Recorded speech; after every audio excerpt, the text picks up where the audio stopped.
Question, are there more real numbers between the interval 0 to 2 or the interval 0 to 4? Your first instinct might be to say there's more numbers between 0 to 4 because the segment from 0 to 4 is twice as long as the segment from 0 to 2. But as it turns out, there's actually the same amount of numbers in each interval. And I can even take that a step further.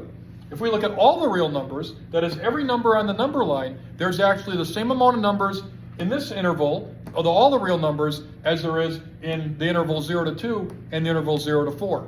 How on earth could that be? Let's dive into this a little further.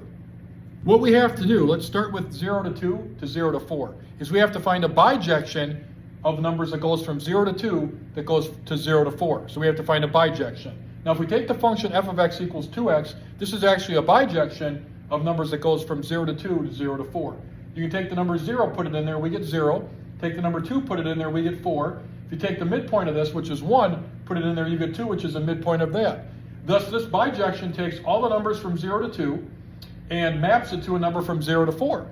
So that shows that there's an equal number of numbers here as there is here, and shows in the first example. Now for the fun one. Let's find a bijection from the interval 0 to 2 to the real numbers.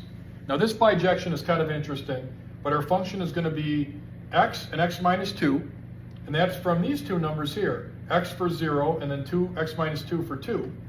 And then also x minus 1 on the top, which is going to represent the midpoint of this interval, right? 1 is in the middle, so x minus 1, which means 1 will set us up for the center here for this.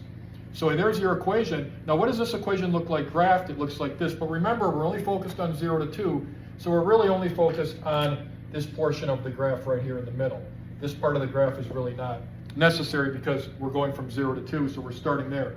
And this bijects each number from 0 to 2, between 0 to 2, to one of the real numbers. So the domain here is 0 to 2, and then the range is all real numbers. So there's a bijection that goes from the interval 0 to 2 to the real numbers. And that shows that there's that one-to-one correspondence, which means that both sets are the same size.